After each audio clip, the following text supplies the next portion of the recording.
USAA knows dynamic duos can save the day, like superheroes and sidekicks, or auto and home insurance. With USAA, you can bundle your auto and home and save up to 10%. Tap the banner to learn more and get a quote at USAA.com/bundle. Restrictions apply.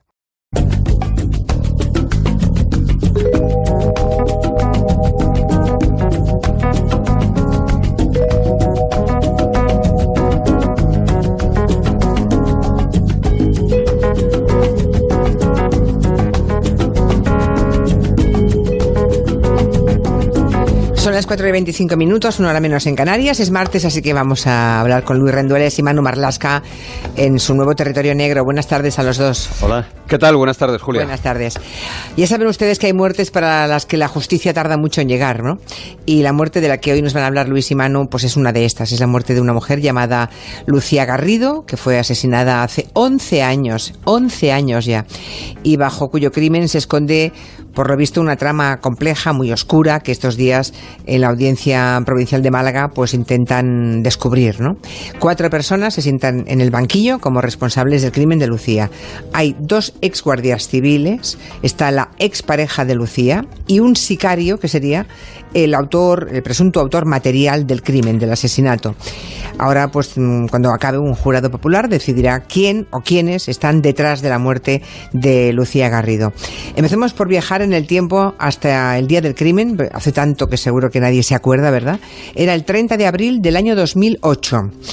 Aparece aquel día el cuerpo de una mujer flotando en una piscina en una finca conocida como Los Naranjos, que está a la orilla de la Torre, en Málaga.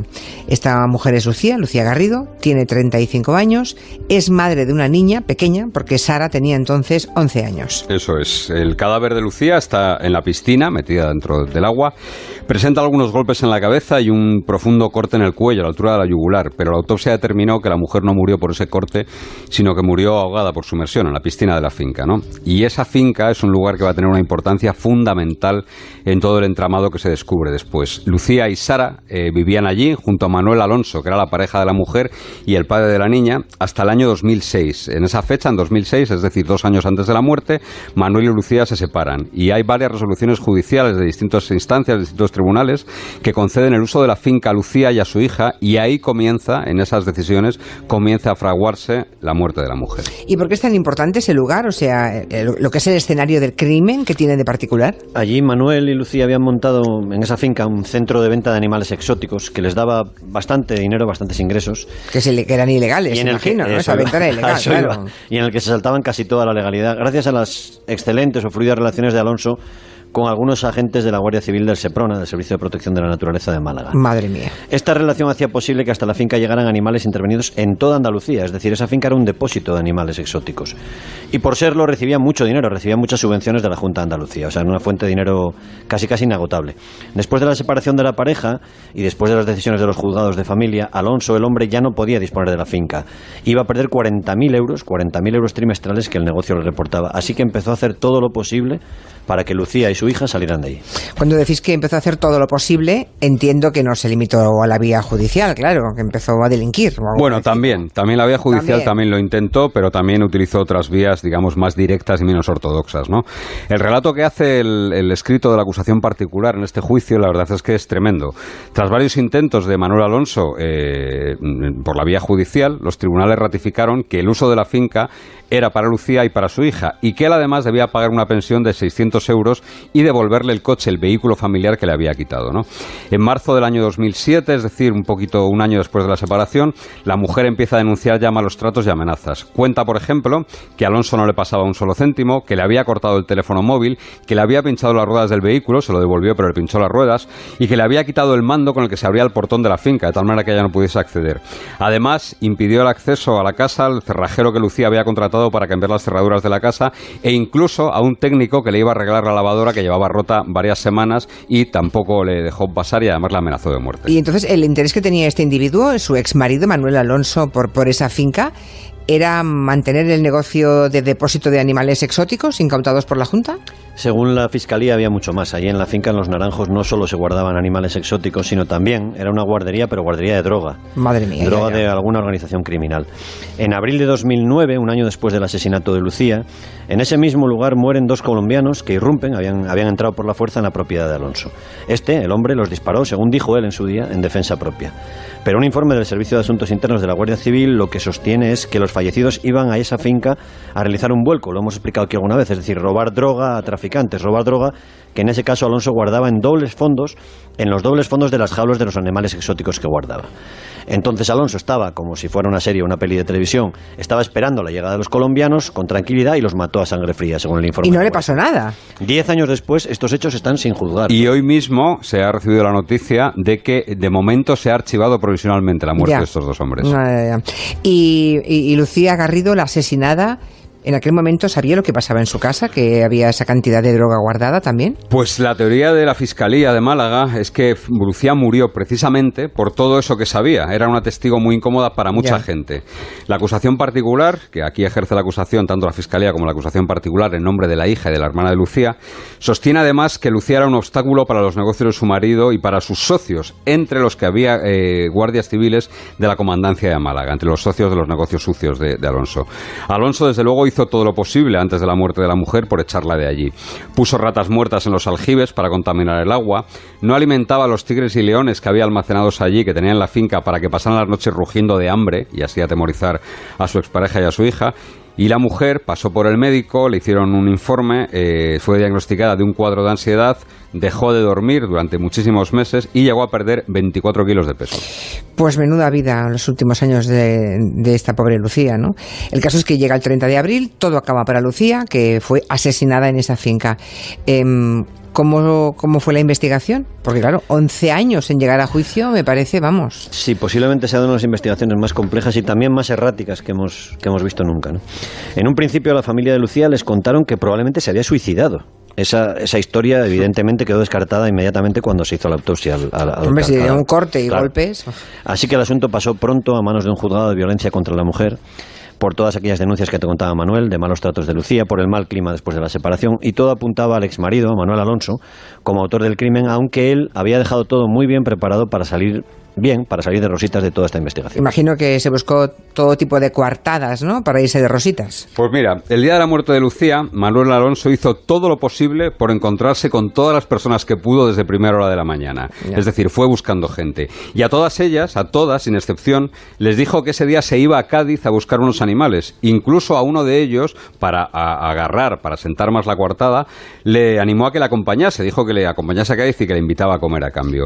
Ese mismo día 30 de abril, Alonso repostó en 2 gasolineras de la provincia de Cádiz en muy poco tiempo, muy pocas horas, y no porque se le terminase el combustible, sino porque se dio cuenta de que en la primera gasolinera en la que paró no había videocámaras que le hubiesen grabado repostando. Ese día además guardó todos los tickets de los peajes, de los bares y de las gasolineras, algo que no hacía nunca. Él nunca guardaba. Y ese día casualmente sí. Y ese día tenía todos los tickets guardados. Quería tener una coartada muy sólida y demostrar claramente, acreditar claramente que el día del crimen él estaba muy lejos de la finca de Los Naranjos. Y lo cierto es que lo demostró, porque evidentemente no estaba allí. Porque estaba lejos, desde luego. Entiendo que no se ha podido hasta ahora hacer nada contra él. ¿Cómo se llegó entonces hasta los acusados? Digamos, los que ejecutaron el asesinato, esas personas que ahora están en el banquillo. Pues ha sido un caso frustrante y con un peregrinaje muy largo, larguísimo. En un primer momento fue archivado incluso, por falta de pruebas. Parecía el crimen perfecto, pero hace ya 7 años, en 2012, y gracias al empeño de Rosa, la hermana de Lucía Garrido, de la mujer asesinada, y también a la ayuda de la Asociación Unificada de la Guardia Civil, el caso se reabrió. Y en 2014 el asunto da un giro definitivo cuando el juez encarga al Servicio de Asuntos Internos de la Guardia Civil que mire, que revise esas investigaciones, esa finca. Un anónimo señalaba que Manuel Alonso, el antiguo marido de Lucía, tenía excelentes relaciones con algunos agentes más o menos sucios de la Guardia Civil de Málaga y que ahí podía esconderse el móvil del asesinato.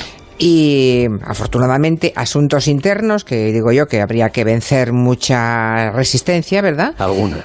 Asuntos internos se mete, que es esa unidad de la Guardia Civil que se dedica a perseguir a sus propios agentes corruptos, ¿no? A ver si hay alguna manzana podrida en el cesto. Eso es. El nombre que el SAI, que es el Servicio de Asuntos Internos de la Guardia Civil, le puso a la operación, ya da una idea de la complejidad en la que sabían que se iban a meter. Le llamó Operación Telaraña. Ya. Desde el primer momento ya. Así que Asuntos Internos comienza la investigación prácticamente desde cero, como si fuese el primer día tras la muerte de Lucía. A principios del año 2015 encuentran a una testigo que es una testigo fundamental. Es una amiga de Lucía que vive en Noruega y que les apuntó en una buena dirección. Dijo que el móvil del crimen estaba relacionado con todo lo que sabía la víctima de los negocios que tenía su marido con algunos agentes de la Guardia Civil. Asuntos Internos ya ahí empieza a relacionar la muerte de Lucía con la muerte de los 2 colombianos, que ocurrió un año después, y encuentra lazos entre los 2 sucesos, más allá de que evidentemente hay un primer lazo fundamental, que es que los 2 sucesos, las 3 muertes, ocurren en el mismo lugar, en esa finca de Los Naranjos. ¿Y qué conexiones descubrió la policía? Es que yo me estoy imaginando lo complicado que debe ser. Lo primero... La oficina, es decir, el Departamento de Asuntos Internos, cuando tiene que investigar a uno de los suyos, ¿no? Asuntos Internos de la policía, por ejemplo, en Madrid está en un piso sin cartel y sin nada, lejos de... Ya, es que debe ser extraordinariamente complejo, ¿eh? ¿Qué conexiones había entre los crímenes de los 2 colombianos y luego de la pobre Lucía? Lo primero que hacen los agentes de Asuntos Internos es desbaratar la teoría de la defensa propia del exmarido en el caso de los colombianos, ¿no? Supuestamente los colombianos habían entrado pegando tiros en la finca, habían realizado 8 disparos sin acertar ni uno, y el exmarido solo había realizado 2 disparos que les habían alcanzado en partes vitales, ¿no? Además, Asuntos Internos puso de manifiesto en el informe que había armas cargadas y listas para disparar por toda la casa, es decir, como si el exmarido de Lucía estuviese esperando la llegada de esos supuestos traficantes de droga. Las pesquisas llevaron hasta un grupo de delincuentes conocido como los Niños de Fuengirola y también, y ahí empieza a desenmarañarse el tema, a un guardia civil millonario que se llama Amador Pérez Luque. Un guardia civil millonario, Amador Pérez Luque, que imagínense, sueldo de guardia civil y millonario, o sea, ni siendo muy ahorrador, ¿no? Bueno, él lo que ha mantenido y lo que mantiene estos días también en el juicio es que él se casó bien y la familia de su mujer, digamos que tenía una gran fortuna y es de la que él se beneficia, ¿no? Lo cierto es que Asuntos Internos considera, y así lo ha escrito, que Amador Pérez ha estado una década al frente de una red de tráfico de drogas. Incluso la DEA, la Agencia Federal Antidroga Norteamericana, y el ENCIS británico, que es otra agencia, en este caso británica, de policía judicial, se fijaron en él por sus relaciones con poderosos narcotraficantes colombianos, ¿no? En algún informe, sobre todo de la DEA, aparece su nombre relacionado con gente muy importante del mundo del narcotráfico. Su estilo de vida, desde luego, está muy alejado de un agente del orden y la ley. Él se compró una vivienda, Castillo en Coín. Es una vivienda que, bueno, tiene un precio razonable, que él la convirtió en vivienda Castillo, y regenta un circuito de motociclismo, el Templo del Motor, que tiene una finca hacienda adosada, una especie de narcohacienda a similitud de lo que tienen los mexicanos o los colombianos, sí, que está pegada a ese circuito. Él dice que, bueno, que el dinero le viene de la familia de su mujer. Eso ya. Ahora veremos que si se lo cree o no la justicia, ¿no? Claro. Y la relación que había entre el marido, exmarido, entre Alonso y este guardia civil presuntamente corrupto, Para dibujar los Asuntos Internos analizó cerca de 6.000 llamadas telefónicas y en ellas se dejaba ver que Los Naranjos, la finca, era un almacén de animales y también, como te decía antes, una guardería de droga. Varios testigos protegidos confirmaron esta tesis y dijeron que el asalto de los colombianos a la vivienda de Alonso fue planificado por Amador, por el guardia civil. ¿Por el guardia civil? Que pensaba robar 150 kilos de cocaína que había escondidos allí, en las jaulas de los animales. Un testigo protegido identificó a Amador y a otro guardia civil que estaba en el banquillo, a José Antonio Bandera, como los participantes en un par de reuniones previas al asesinato de Lucía que se habrían celebrado en una terraza del Paseo Marítimo de Torremolinos. Y en esa reunión se supone que se habló de la muerte de Lucía Garrido, de su crimen, del asesinato. En esas 2 reuniones, que son de las que hablan los testigos protegidos, se planificaron varios robos de droga, no solo en Málaga, también en Madrid, y la muerte de Lucía Garrido, la muerte de la mujer. En esas reuniones estuvo un delincuente relacionado con los Niños de Fuengirola, un tipo apodado El Rana, y que fue identificado como Ángel Baello García.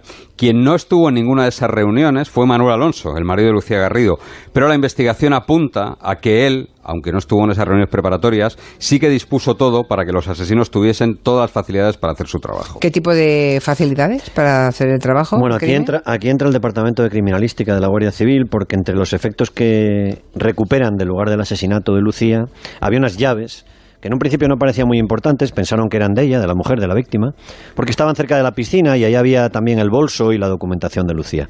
Pero las llaves no eran de Lucía. Y la tesis que se maneja es que se le cayeron al asesino mientras cometía el crimen. En el año 2016, el laboratorio de biología encontró en esas llaves el ADN, la huella genética de Ángel Baillo, el rana.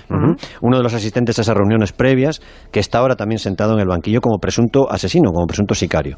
La teoría es que Manuel Alonso, el exmarido, le facilitó esa llave para que entrara con tranquilidad y libertad a la finca y esperase dentro a Lucía Garrido. Esa llave se ha convertido en prácticamente en el epicentro, en la parte nuclear, la parte central de todo este juicio. Y de hecho los abogados, los defensores, están intentando tirar abajo esa prueba, diciendo que es cierto que fue un segundo análisis, porque tras la muerte de Eva Blanco, el asesinato de Eva Blanco y la resolución, la Guardia Civil dispuso ya de más marcadores genéticos para poder hacer pruebas de ADN. Fue en una segunda revisión cuando se encontró ese ADN. Lo que pasa es que las defensas intentan invalidar esa prueba y están poniendo en aprietos a la acusación, porque prácticamente la única prueba material que tienen de la relación de alguno de los procesados con el crimen es ese ADN, que si finalmente derriban se quedaría sin un cimiento para acusar. Solo imaginarse uno la impunidad ya se te ponen los pelos de punta, ¿no? Porque hasta ese año, deduzco, hasta 8 años después no se pudo dar con el autor material del crimen, ¿no? Bueno, habían pasado 8 años, habían pasado sobre todo un montón de cosas, ¿no? Un testigo protegido del caso fue asesinado en Mijas. Otro desapareció tras ser amenazado y no ha comparecido en el juicio. Otro más murió asesinado en Colombia hace unos meses. ¡Qué barbaridad! Han desaparecido grabaciones, otras han sido inutilizadas, se las entregaron a las partes con el DVD rayado. Recientemente, y esto es lo último, la Guardia Civil ha descubierto que alguien ha empleado las bases de datos internas del cuerpo para averiguar qué agentes de asuntos internos han participado en la investigación del caso. Pero esto es la mafia, perdóname. Y eso ha provocado la apertura de 2 expedientes disciplinarios a distintos agentes de la Guardia Civil. El caso, como te decía antes Luis, seguramente sea uno de los más complejos, más imbrincados y más enrevesados de los que ha habido recientemente en España. Pero que de verdad, o sea, que es que hayan incluso metido...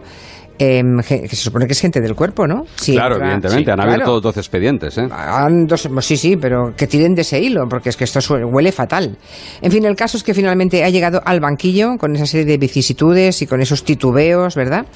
Está en la Audiencia Provincial de Málaga, aunque entre fiscal y acusación particular hay alguna diferencia, ¿no?, respecto a apuntar quién está de verdad detrás de la muerte de Lucía Garrido, aunque por lo que habéis contado parece más claro. Sí, bueno, después de todo este cuadro que hemos dibujado, el fiscal solo acusa a Ángel Baillo, al Rana, como el autor material del asesinato de Lucía, y también acusa a Amador Pérez Duque, al guardia civil millonario, como inductor y cooperador necesario en el crimen.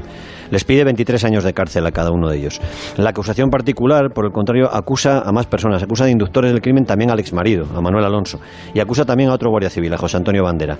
Para ellos pide 25 años de cárcel para cada uno. Pese a estas altísimas peticiones de cárcel, todos están en libertad, a la espera de que el jurado popular que decidirá sobre este caso dicte el veredicto. Es previsible, y así lo anunció en la primera sesión del juicio, que el fiscal cambie las conclusiones y acabe acusando también al exmarido, a Manuel Alonso, de la muerte de Lucía. Pero de momento todos libres, no hay nadie en la cárcel. No hay nadie en prisión en este caso. No. ¿Y los acusados ya han hablado en el juicio? Sí, hablaron en la primera jornada, todos negaron las acusaciones. Amador, el guardia civil, dijo que no conocía de nada, ni a Lucía ni a su pareja, negó haber participado en ninguna reunión con delincuentes, pese a que, como te decía, hay reconocimientos de varios testigos protegidos. Y el otro agente, Bandera, también negó todo y dijo que todo era un complot del Servicio de Asuntos Internos contra ellos. ¡Qué barbaridad! O sea... Manuel Alonso incluso negó que maltratase a Lucía y que la finca fuese empleada como guardería de droga, algo que desmintió, lo de que no maltratase a Lucía. Declaró la hermana de Lucía y habló de los malos tratos, declaró la hija de Lucía y habló también de los malos tratos, de las amenazas y del miedo que pasaba mientras ellos seguían viviendo en la finca de Los Naranjos.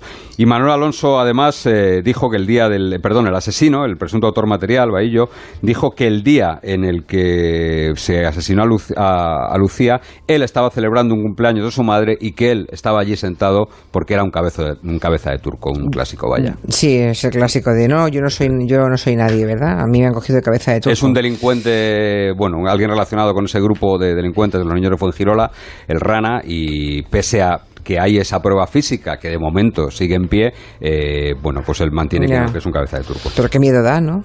Es una historia de aquellas que... Tremenda, es una historia tremenda. Sí, que produce muchísima inquietud, ¿no? No hay nada peor que los que tienen que defenderte sean corruptos y sean delincuentes, ¿no? Eso da una sensación de inseguridad, y eso de que se mueran testigos aquí, allá, en Colombia, y que desaparezcan otros. Cuando se tarda tanto tiempo en juzgar un asunto también... Das tiempo a eso, das tiempo a que se quiten testigos de en medio. Sí. Claro. Pero es que solo pensar en la impunidad de un crimen tan horrible como este, ya, bueno...